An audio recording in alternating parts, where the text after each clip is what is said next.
Today is Tuesday, July 17th, 2012, and this is the Pastel Pony Podcast. I am your host, Vos de Sueños. Today I have a very special guest with me. Hey guys. I'm guessing you've never heard this man's voice before. This is a very special person. This is my new editor. Hey guys, my name is Sleeping Coprox and I am Vos de Sueños' new editor. I've been editing for him for at least 1 week. And that doesn't say much about me, but the fact is I've been helping him out with his readings. Yes. Speaking of readings, Skype call is finally up, guys, but it's not on my channel. It is on someone else's channel. Magic and Mystery. Help them get views, and it was already uploaded. Mr. E380 did an excellent job touching that up for me, but he is far too busy to do it on a regular basis, which is why I have you. Yay! And lucky for me, you actually have lots and lots of experience. Oh, me? No, I don't. I wouldn't say I have a lot of experience, but I do understand how editing is like, just from the time I spent editing your past tense reading of Chapter 13, which I believe is almost done. It actually is done. Believe it or not, when I got up this morning, I only had about 20 minutes left in the recording to go over, and managed to get it done and start rendering right before I left for work. So it's rendered. It's ready to go up as soon as we're done with this. All right.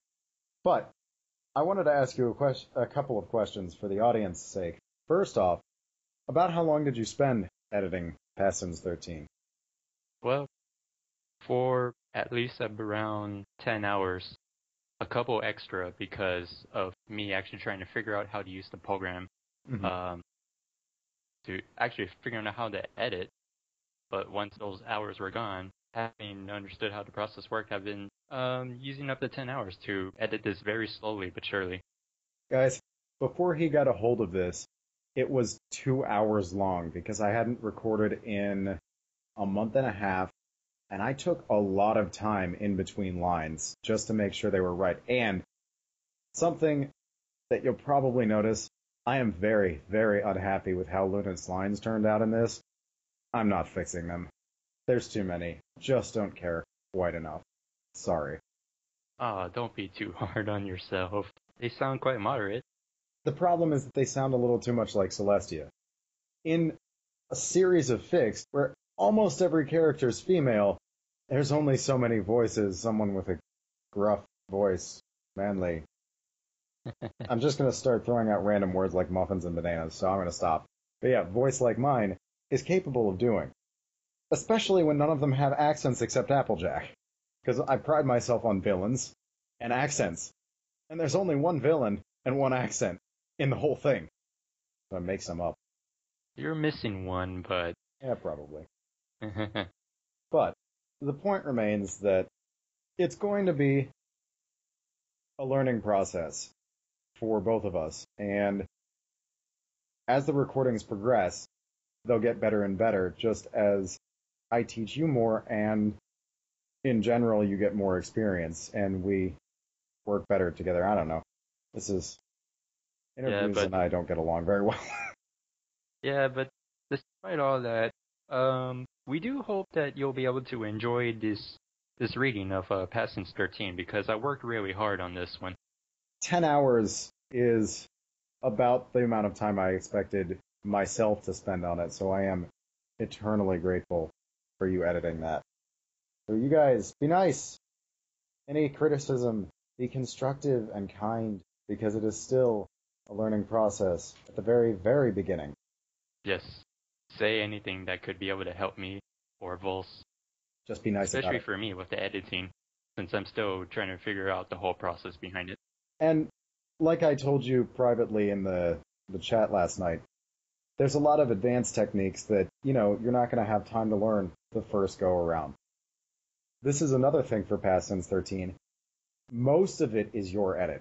I didn't change much. So I would say that the quality of the episode is probably right between episodes 20 and 30. So it's definitely way better than when I first started. but it's not quite the quality of what I was doing right after an Equestrian Invasion, just because, that was 50 solid hours of editing.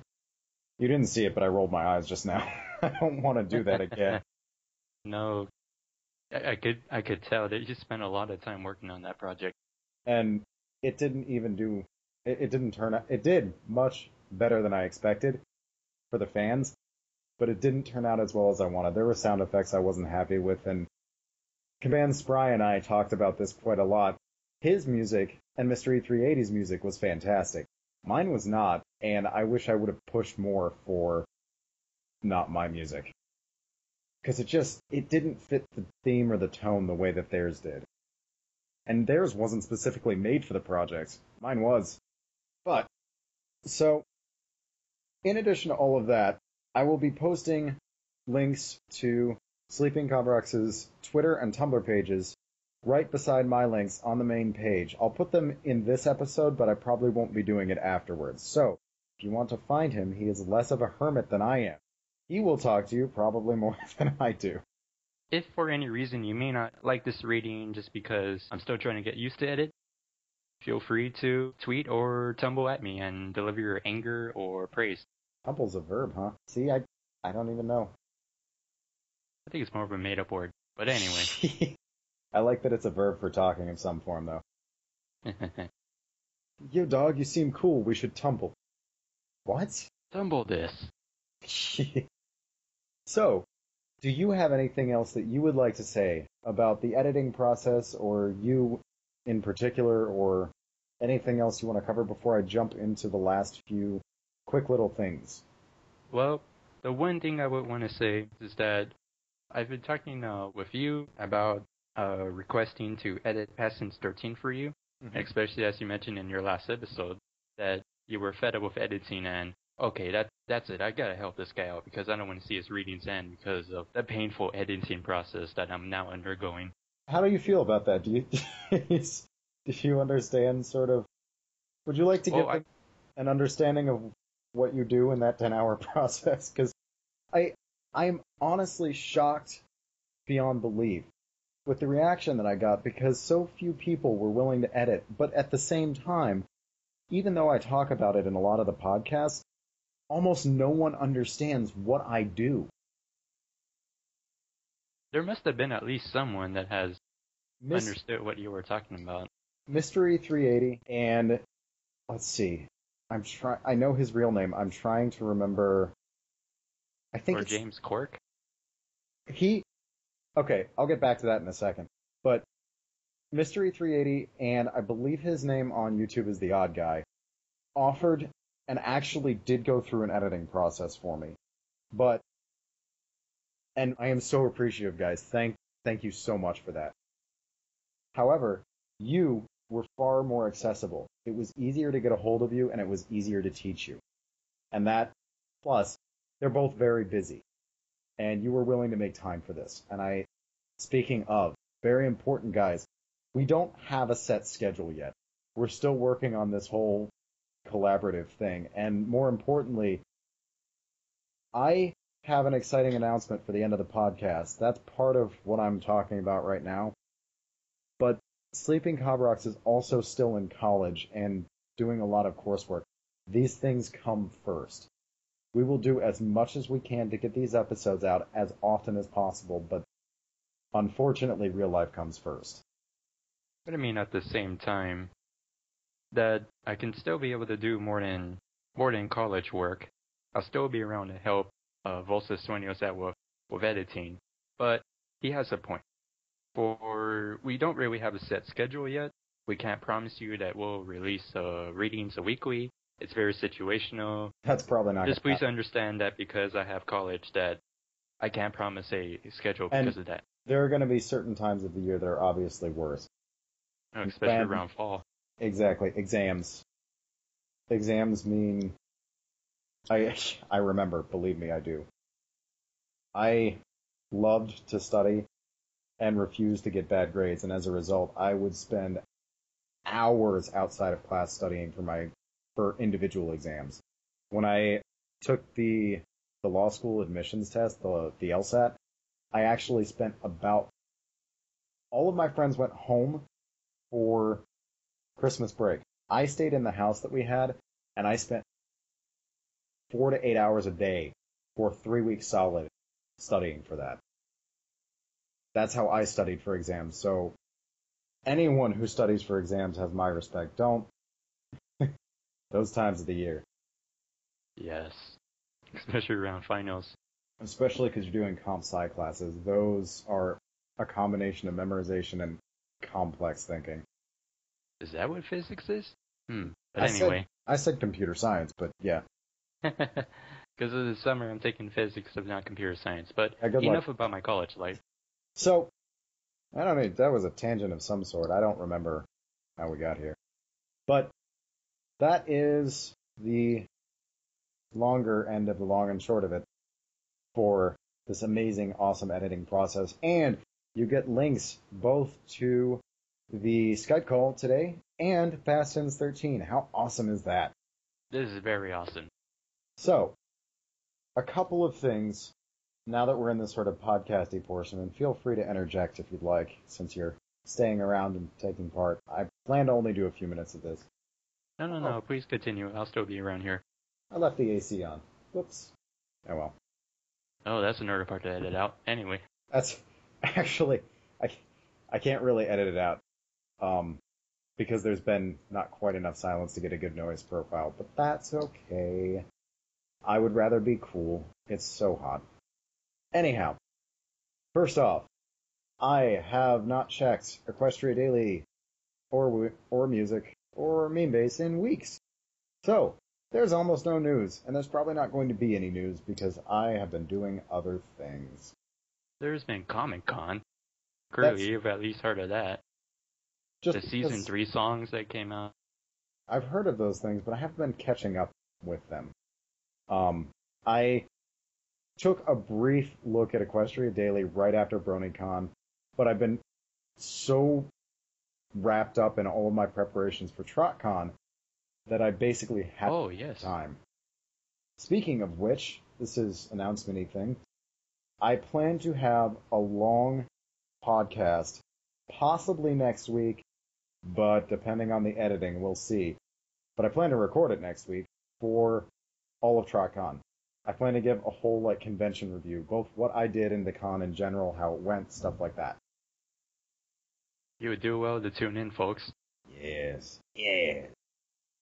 Also, shameless plugs. First off, I mentioned the very first story by this guy a while back. Bardsworth Brony started a new story he's releasing chapter by chapter that I really like, called A Blank Canvas. It follows an artist who grew up in a very different part of Equestria and has moved to Ponyville and started interacting with the main six. I like it. It's cool. He's also got a bunch of prints for sale because he didn't sell a ton of them at whatever convention he was at recently. It wasn't Comic-Con, because I think it was in New York. But he has pinups of the main six humanized, and they're really cool. He's an amazing artist. In addition, I myself want to check out his stuff. I will have to put links. I must always remember to put links. I'm very bad at that. Yeah, don't forget the other links you mentioned, especially my Twitter somewhere. That will be much easier to remember. Especially because I'm putting them on the main page. Next, Command Spry did a Soviet-style ending to My Little Dashie, where he used a very thick Russian accent. He's Serbian, but he can do a Russian accent very well, and I can't even describe it. I think that everyone should take a look at that. And finally, before we get into the last two things, Mystery 380 has a bunch of stuff going on. First off, he did an interview with me and Mobius that lasted like an hour recently. It's up and edited. 45 some minutes. Yes. But yeah, I do remember that interview. And he did one with James Cork, which I think was like 3.5 or 4 hours. I haven't listened to it yet because I haven't had the time. But I'm interested to see that. Finally, he started something really cool called Brony Nation. It's basically It's similar to the concept of Equestria Daily, but it's a lot more heavily focused on media. So lots of videos, podcasts, videos. I think I said videos. I don't know. Music, all that kind of stuff. He's focusing heavily on that with a little bit of news. It's mostly just his stuff, but it also only went live earlier today. So if you guys are interested in checking that out, there will be a link to that as well. That is actually very cool. A pony website specifically about media news, especially with the rise of media news. Yeah. Since Comic-Con. No, wait, since BronyCon specifically. Yeah. He showed me the test site about a week ago, and I was skeptical. He switched over to Blogspot and did a lot to make it look prettier, and it's real clean and very nice, and I hope to see good things from that. He might even be posting episodes of the Pastel Pony podcast on there at some point. Maybe even Los de Sueños After Dark. I don't know yet, though. I haven't really talked to him in depth about it. That is wonderful for you to be able to get plugged like that. Indeed. Okay, so next thing, real quick. If you guys can, TrotCon this weekend, come. It will be amazing. Hot Diggity Demon will be there, as will I, as will John Giaseco and Pixel Kitties, and a bunch of other people. There may be panels with some of the people who can't make it Skyping in. Penstroke has talked about being there. Rob Cakrin, the guy who wrote My Little Dashie, will be there. Come. Columbus, Ohio, if you can make it, come. There's a specific panel that I want to mention here, and the panel is the mythology in MLP. The host is Paul Papers, and he has recently departed from Rome, and because he excels in Latin culture, he's going to make the connections between My Little Pony and Greek and Roman culture. Look forward to that panel. Mythology and MLP, do I have anything? Oh, not fair! I have a panel going on then. I want to see that. Maybe I can catch the tail end of it. Oh, well, I hope you'll at least see Fall Papers over there. I will try to say hi, because that sounds awesome. I am a big fan of mythology. Finally, last thing, exciting non-pony related announcement. As of this weekend, I am having a meeting. I have mentioned this once before with the creator of and director of Project for Invocation of Awesome. We are talking in Columbus this weekend about the Kickstarter project we are starting and setting a definitive release date for the game for September 19th. It awesome. is going to be a PC native fighting game. I am excited. It involves voice work from me, one of my cousins, and a couple of people that both of us pulled onto the project. It's absolutely beautiful. The fighting mechanics are meant to remind you of Blaze Blue. It's cool stuff. There is a Facebook page. If you guys want to see the fan page, there will be updates to that over the next few months as we start to gear up for this. And I don't really know where it's going to go or what's going to happen, but I have high hopes. How much money is needed to be raised? No idea. We're not quite that far yet. Because as of right now, everyone who is working on the project is doing so for free. The goal is to raise enough money to get an office, hire all of us immediately, and spend the next couple of months busting it out. That is ambitious. I'm not sure whether or not that's even possible. But if it is, you better believe I'm quitting my job and going down to Columbus, because it's not only a dream come true, I'll get out of my job without burning the place to the ground. All right. Well, I'll be sure to tell whoever know about your project. Thank you. This group project of yours, and promote it to the best of my ability. I want to see this flourish. Excellent. I'm excited. So, this is the end of the podcast, wrapping up. Do you have anything you would like to end on? I mentioned that I've been editing for you, and what we're planning to do is we're still set on trying to finish So Long and Thanks for All the Ponies and Past Sins. Those are our two goals right now. Yeah. Unless Voss has anything else planned, or any other readings of other stories that we may want to work on, whatever he's going to work on, I'm willing to be edited for him. I appreciate that, because I do occasionally need a break. I love both of those stories, and honestly, that is the only thing that's kept me going in the podcast, or the dramatic readings, because I just want to see them finished. I don't like starting a project and then not finishing it. I really want to be able to finish it for all of my viewers, because they have been so supportive over the past year. Yeah, it's never good to see a project all of a sudden deflate just because we wouldn't really have the time or skill to finish it. But hey, that's what we're gonna do. We're gonna finish up both of those stories, and maybe again, whatever Voss has plans, I'll help him out. Speaking of plans, you guys haven't seen this yet, and I'm still not sure if I'm going to release it, but Sleeping Cabrox has seen it.